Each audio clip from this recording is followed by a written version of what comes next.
Assalamualaikum warahmatullahi wabarakatuh. Selamat pagi semuanya. Selamat datang kembali di mata kuliah Kimia Analisis. Kali ini saya akan membahas tentang jenis bahan obat dan pemisahan senyawa obat organik. Setelah perkuliahan ini diharapkan mahasiswa mampu menjelaskan jenis-jenis bahan obat dan cara pemisahan senyawa obat organik. Adapun kajian dalam perkuliahan kali ini yaitu komposisi sediaan farmasi obat, senyawa obat organik, pemisahan senyawa obat, pemisahan obat dalam bentuk larutan dan salep, dan teknik ekstraksi dan juga kromatografi senyawa obat atau senyawa organik. Ini berupa studi pendahuluan ya. Kita langsung ke materi yang pertama, yaitu komposisi sediaan farmasi obat. Di sini bahan obat diketahui ada dua golongan, yaitu golongan senyawa anorganik dan senyawa organik, di mana senyawa anorganik ini ada yang bersifat netral, asam, basa, dan juga garam anorganik.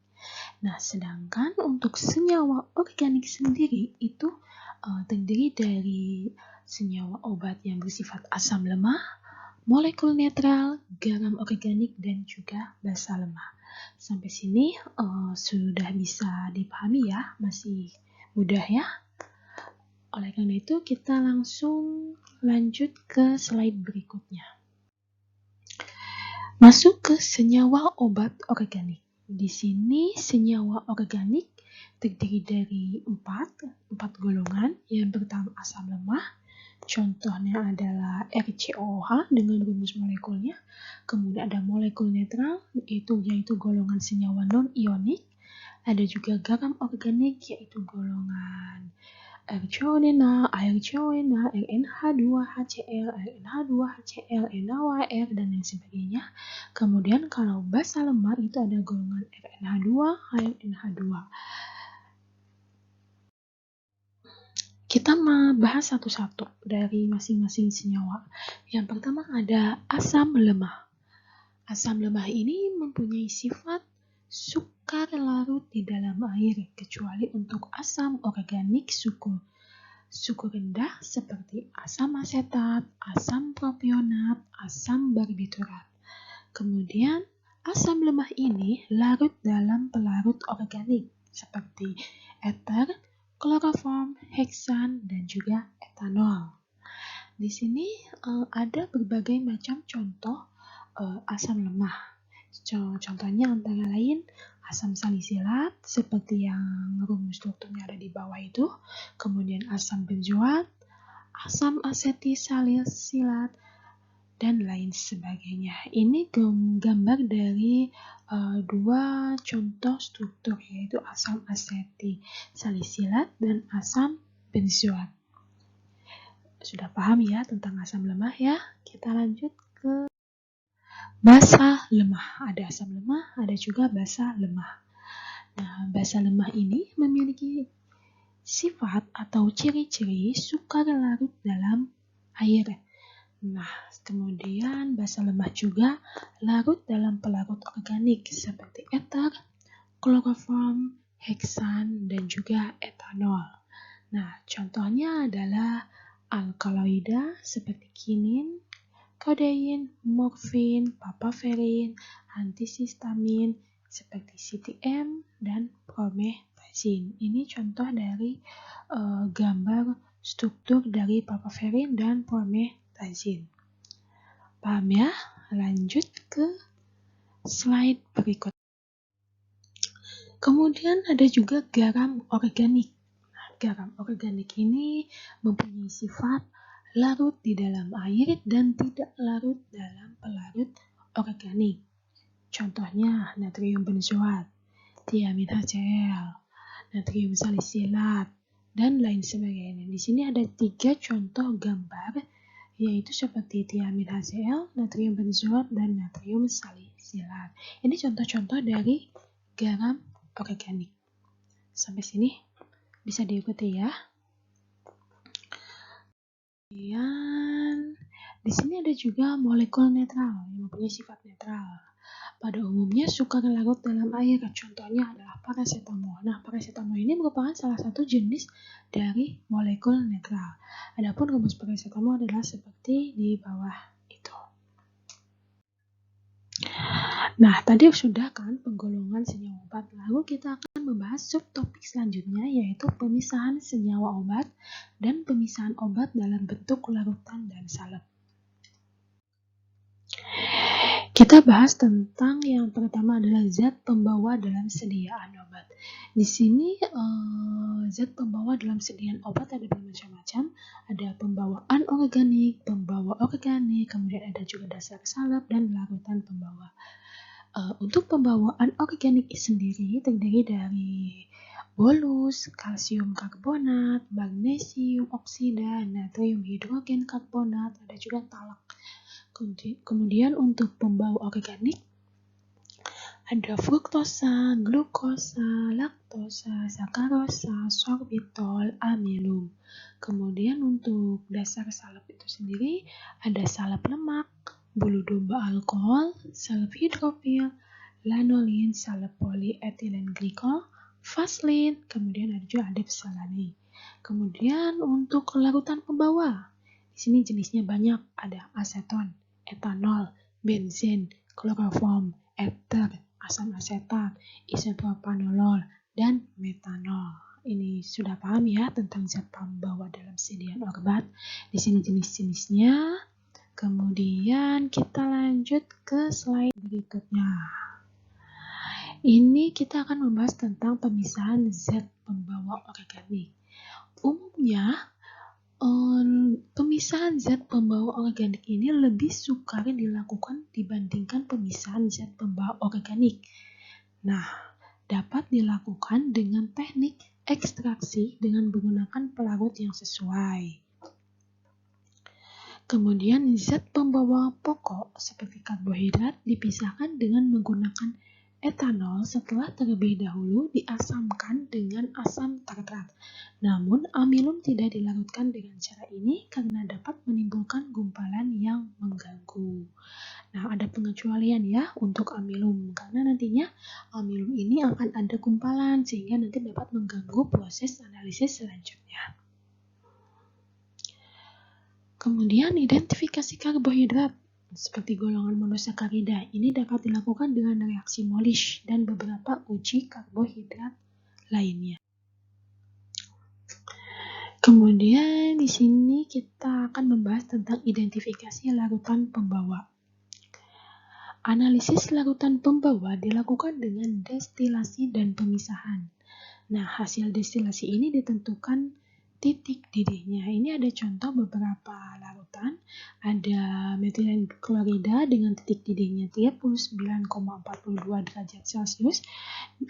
Di sini identifikasinya yaitu menunjukkan reaksi positif dengan AgNO3.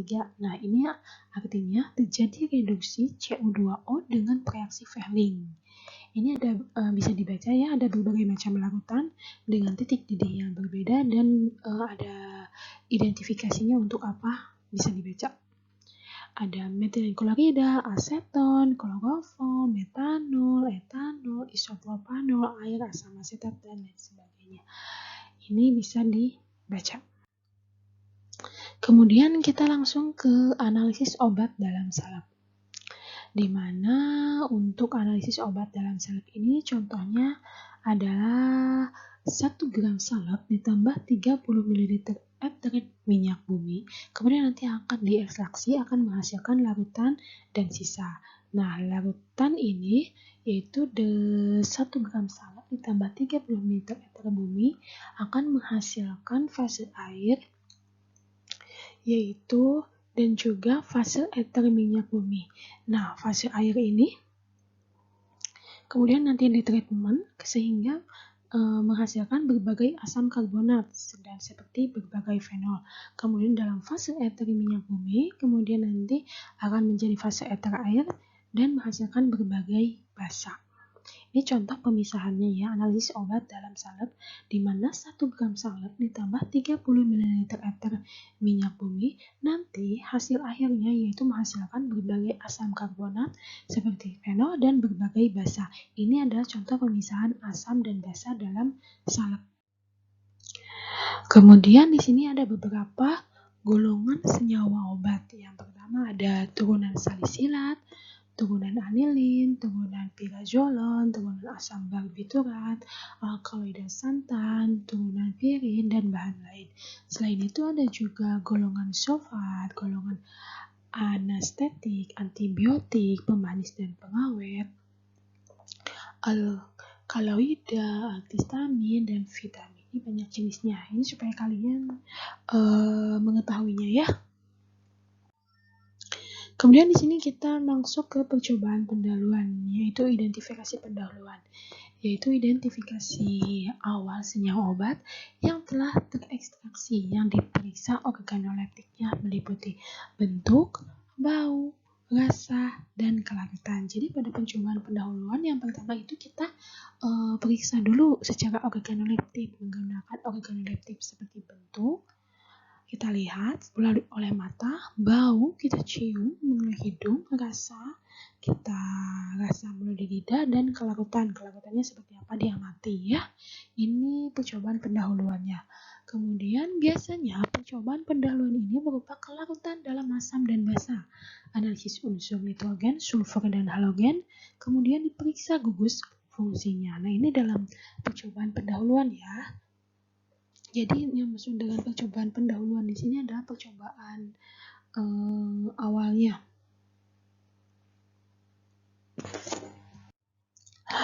Kemudian selain itu, di sini kan tadi percobaan pendahuluan ada warna, bau, dan kelarutan.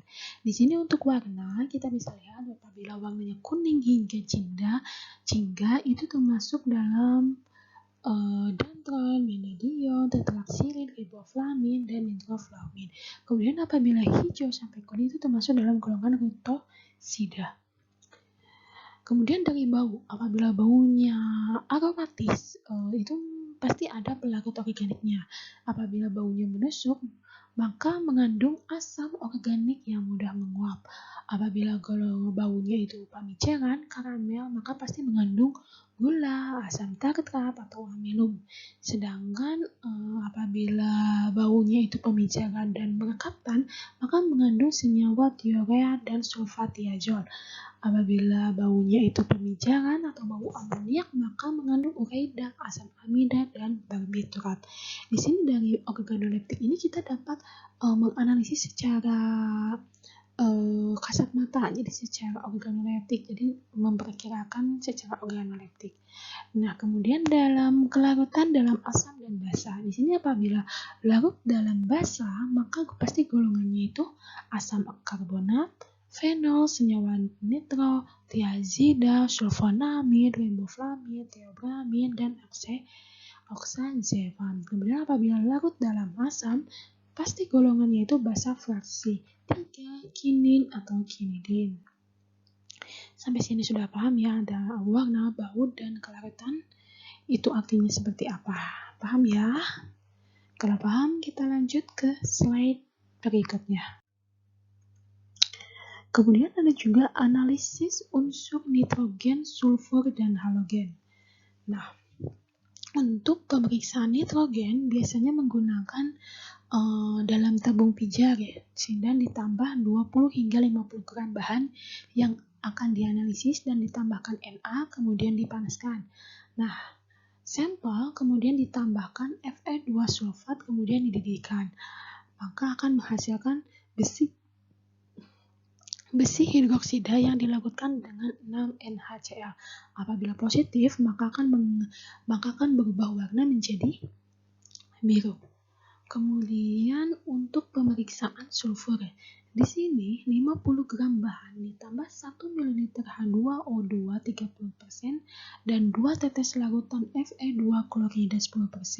Kemudian nantinya itu diencerkan dengan air dan ditambahkan dengan 1 ml 3NaCl dan 1 ml larutan BaCl2 5%.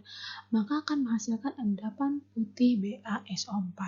Nah, apabila ada endapan, maka itu positif mengandung sulfur. Kemudian ada juga pemeriksaan halogen atau Bernstein. Jadi prosedurnya yaitu bahan diletakkan pada keping tembaga lalu dibakar dengan api sehingga akan menghasilkan nyala warna hijau karena terbentuk tembaga halogen yang menguap. Jadi kalau terbentuk nyala warna hijau maka itu artinya positif mengandung halogen. Paham ya sampai sini ya? Kemudian reaksi golongan N. Di sini senyawa nitrogen terdapat dalam bentuk nitrat dan nitrit sebagai senyawa nitro, amin, primer, sekunder atau tersier yang bersifat basa. Nah, sebagai amonium quaterner, golongan amin aromatik, asam amida netral, asam amino dan dalam bentuk lainnya. Nah, semua nitrat larut dalam air dengan menambahkan FeSO4 dan H2SO4 pekat terbentuk cincin berwarna coklat. Kemudian di sini ada pemeriksaan senyawa nitroaromatik, termasuk di dalamnya adalah niklosamida, nitrazepam, chloramphenicol. Di sini prosedurnya yaitu sebanyak 50 mg zat dalam 3 ml etanol, 4 ml air ditambah 200 mg zinc tambah 3 ml HCl.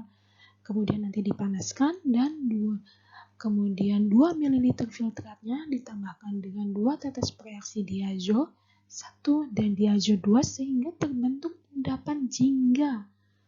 Nah, apabila terbentuk endapan jingga, maka positif mengandung senyawa nitroaromatik. Di sini reaksi diazo 1 dan 2-nya bisa dilihat ya. Situ. Ini paham ya sampai reaksi golongan N.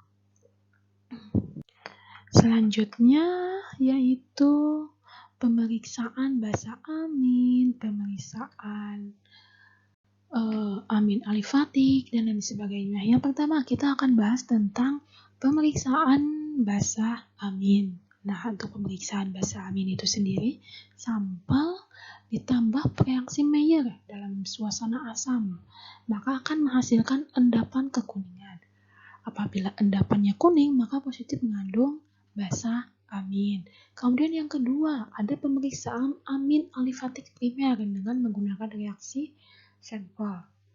Di sini, apabila sampel dalam etanol ditambahkan dengan karbon disulfida, kemudian dipanaskan, maka akan menghasilkan sisa larutan ditambahkan dengan larutan Hg2 klorida 5%, maka akan menghasilkan bau khas yang mustad. Nah, artinya di sini dia positif mengandung amin alifatik primer. Kemudian yang ketiga, ada pemeriksaan amin aromatik primer dengan menggunakan reaksi diazo. Contohnya adalah benzokain, etakridin, pas, prokain, dan sulfonamid. Di sini 50 mg zat dalam 1 ml 3NaCl dan ditambahkan 2 tetes bereaksi diazo 1 dan diazo 2 maka akan menghasilkan endapan merah jingga. Apabila menghasilkan endapan merah jingga, maka dia positif mengandung amin aromatik primer.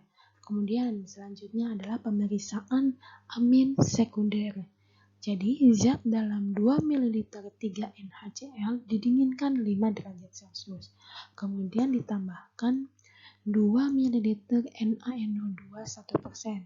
Kemudian encerkan dengan 5 ml air, dikocok 2 kali dengan ether, kemudian diuapkan, maka sisa penguapan kemudian ditambahkan dengan 50 mg fenol, dipanaskan lalu dinginkan, kemudian nantinya ditambahkan dengan 1 ml asam sulfat, maka terbentuk warna biru hijau pekat. Jika dituang dalam air berubah menjadi merah. Nah, apabila terbentuk warna seperti itu, maka positif mengandung amin sekunder. Sampai sini bisa diikuti ya. Mudah-mudahan bisa diikuti. Jadi nanti pas saya jelaskan ini kalian harus sambil mencatat supaya tidak lupa. Kemudian selanjutnya ada pemeriksaan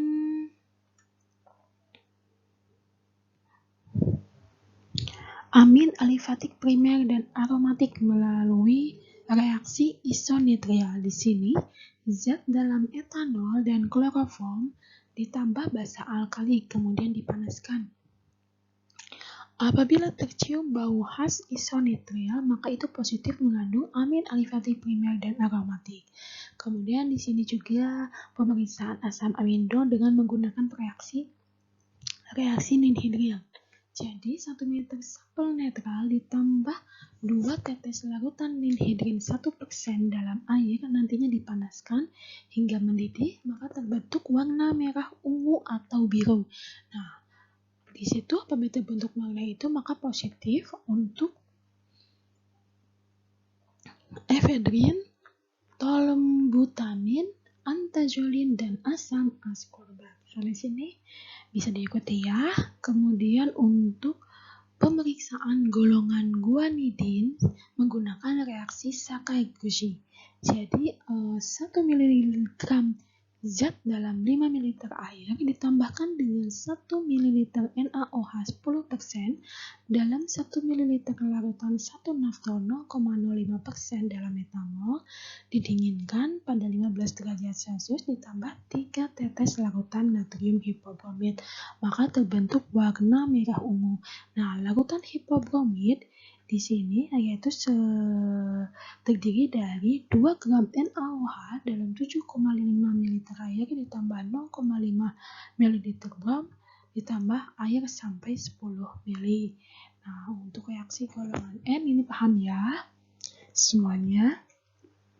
Kemudian ada juga pemeriksaan turunan piridin, yaitu sebanyak 100 mg zat ditambah 100 mg natrium karbonat kering nantinya dipanaskan, maka akan tercium bau piridin.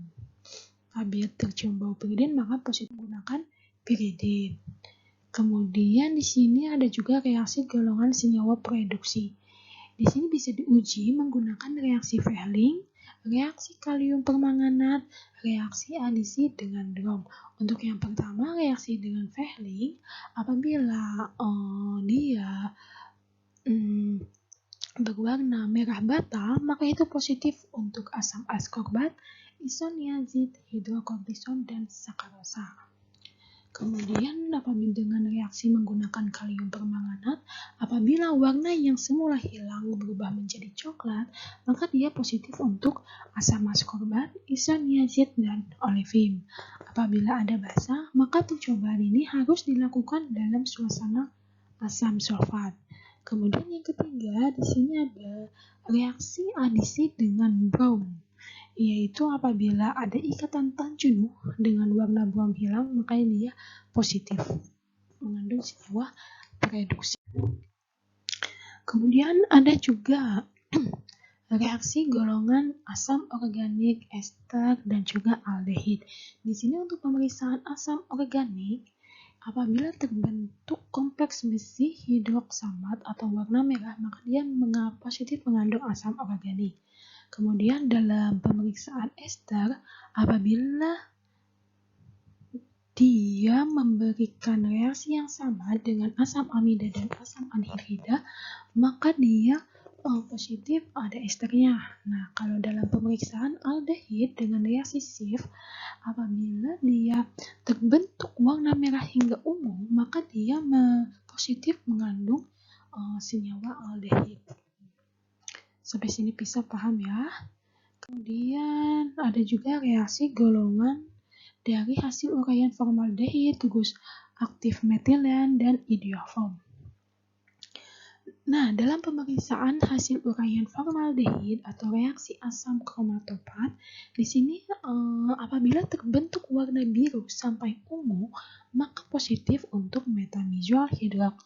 koltiazida, dan indometasin.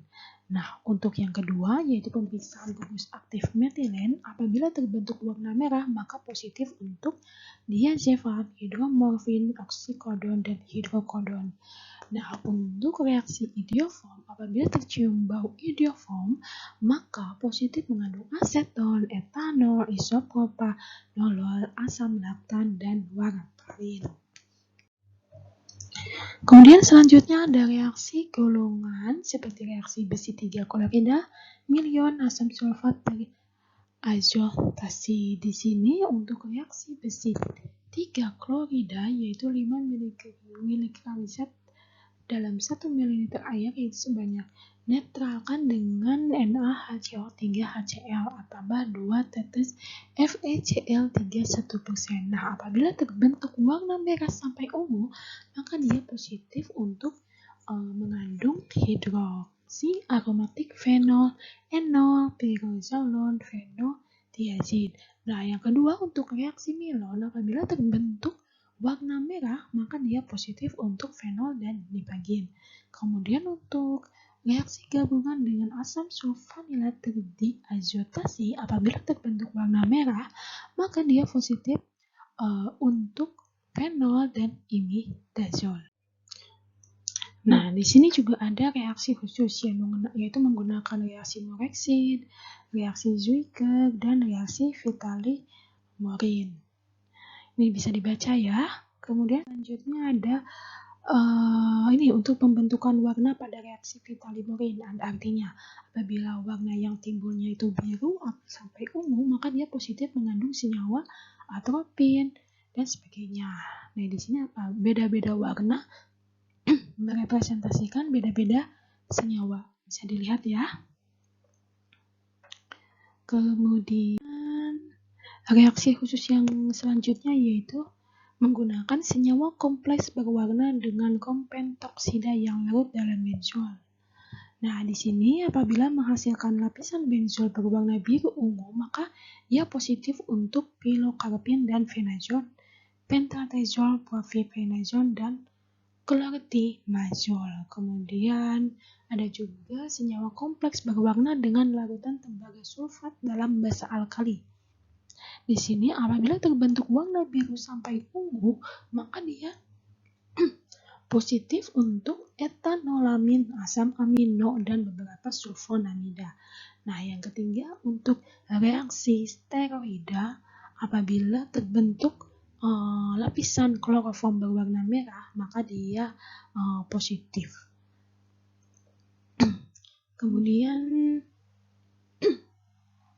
selanjutnya yaitu contohnya ada contoh analisis obat paracetamol dan contoh analisis obat sulfat tekmazol. Kemudian kita langsung ke bab teknik ekstraksi dan kromatografi senyawa obat atau senyawa organik. Merupakan studi pendahuluan. Kita bahas tentang ekstraksi terlebih dahulu. Ekstraksi yaitu merupakan teknik untuk mendapatkan bahan kimia dari suatu pelarut, lingkungan, atau sistem dan dipindahkan ke sistem yang lain. Nah, penggolongan ekstraksi ini ada ekstraksi padat dengan cairan, ekstraksi cair dengan padatan, dan ekstraksi cair dengan cairan. Nah, hal-hal yang harus diperhatikan dalam proses ekstraksi yaitu yang pertama, sampel harus mudah didapatkan kembali dari cairan penyari. Kemudian cairan penyari ini tidak toksik dan tidak mudah terbakar. Kemudian tidak mau campur antara pelarut dan penyari. Kemudian memiliki perbedaan bobot jenis yang nyata dan penyari tidak mengganggu pada analisis selanjutnya. Kemudian tidak menimbulkan buik atau emosi sewaktu digocok. Ini syarat-syaratnya ya yang harus diperhatikan dalam proses ekstraksi.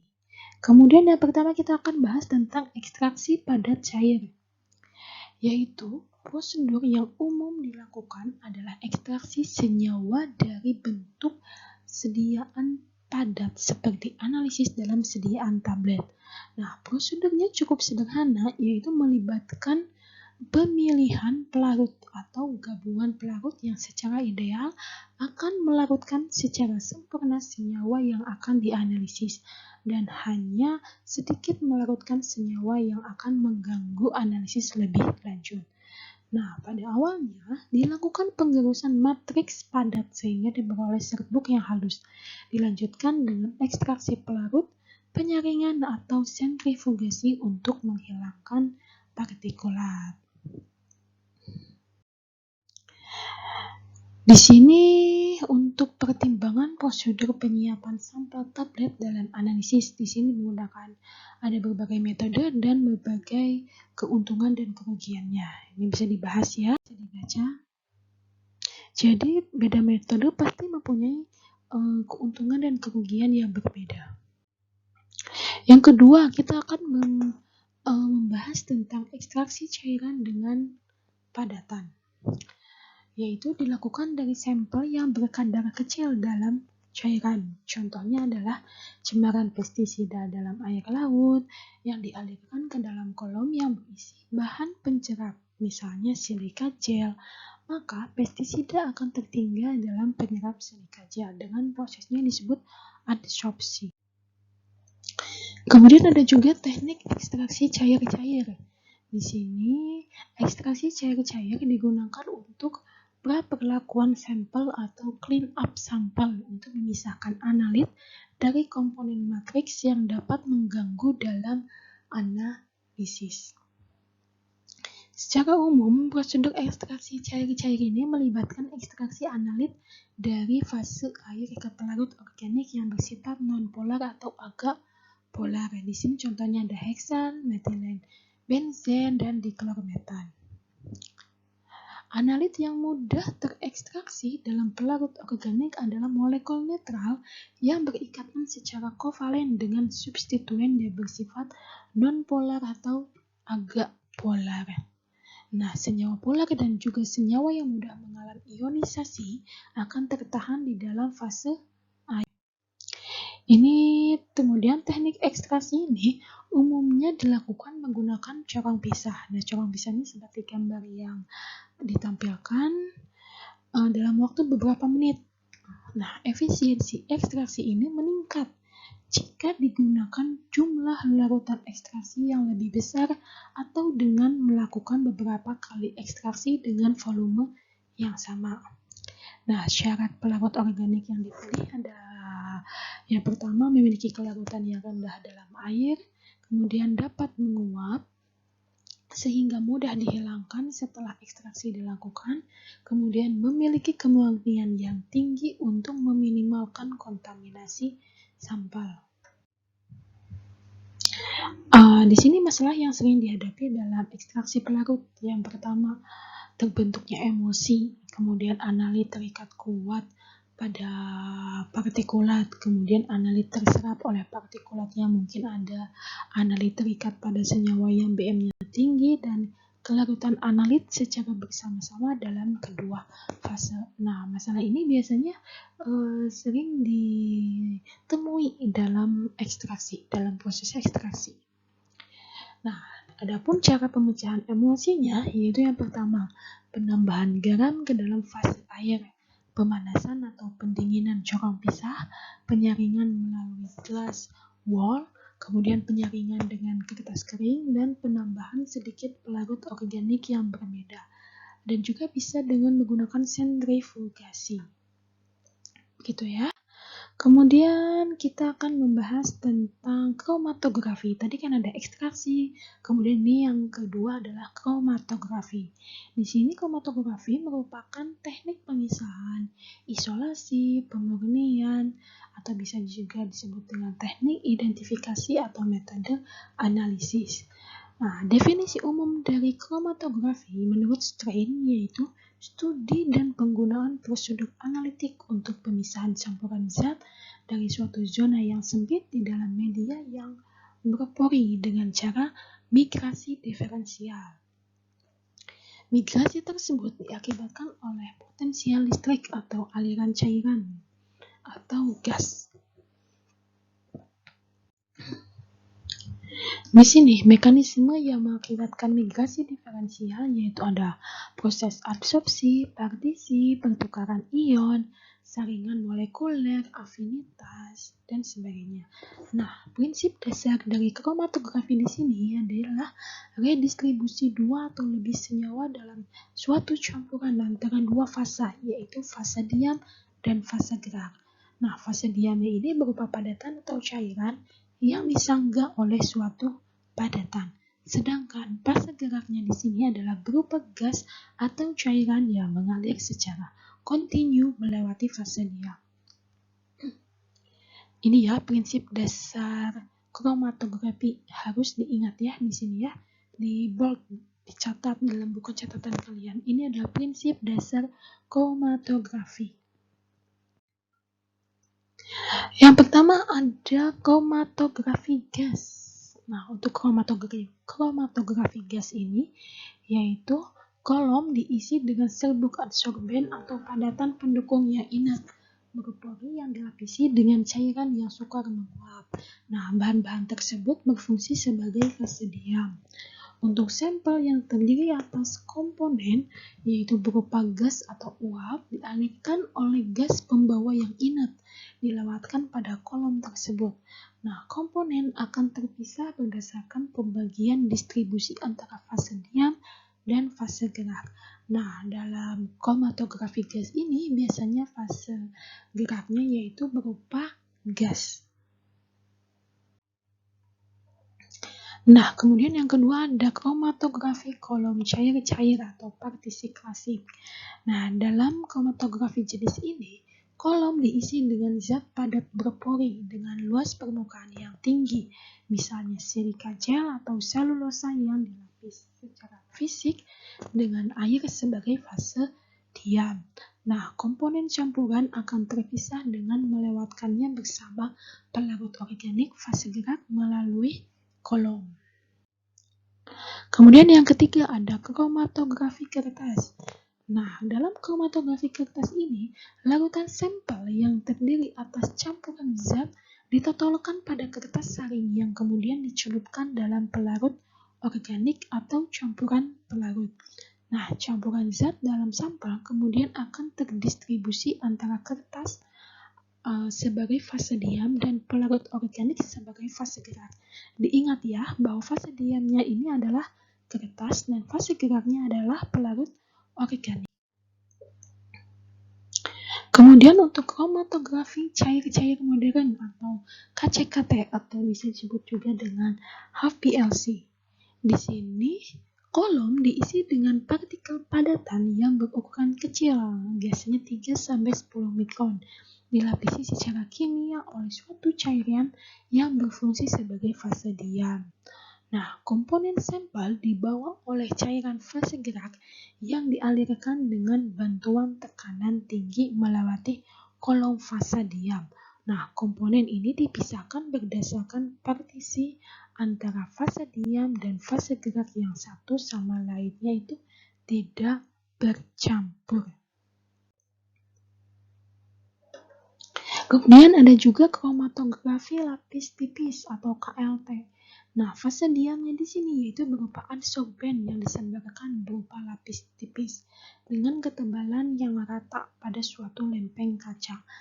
Pelarut sebagai fase gerak bergerak pada lapisan adsorben karena gaya kapilernya, membawa komponen-komponen sampel. Nah, komponen-komponen ini akan terpisah karena perkembangan daya adsorpsi adsorben terhadap masing-masing komponen. Kemudian untuk KLT kinerja tinggi, di sini ada HPLTC, merupakan perkembangan dari KLT. Nah, dalam KLT-KT ini digunakan partikel dengan ukuran yang jauh lebih kecil.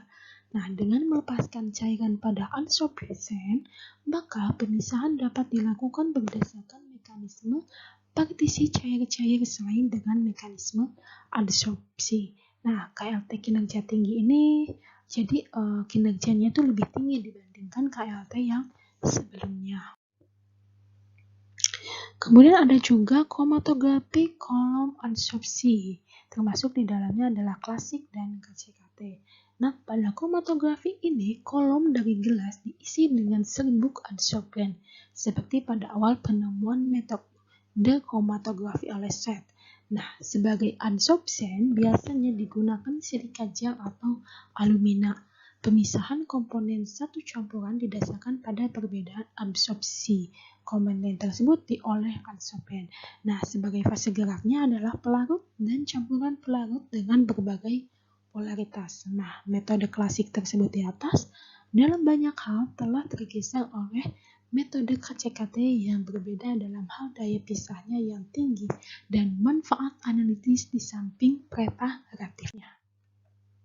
Kemudian yang ke-8 ada kromatografi ion.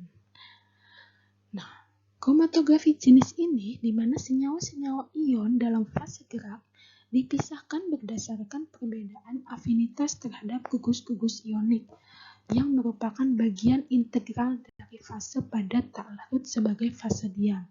Nah, sampel yang terdiri atas campuran senyawa ionik ditaruh di atas kolom penukar ion, kemudian dielusi dengan larutan wafer. Nah, untuk KCKT ini telah tersedia kolom dari baja tahan karat, berisi penukar ion dengan berbagai gugus fungsi. Jadi ada ion-ionnya ya kalau dalam kromatografi ion.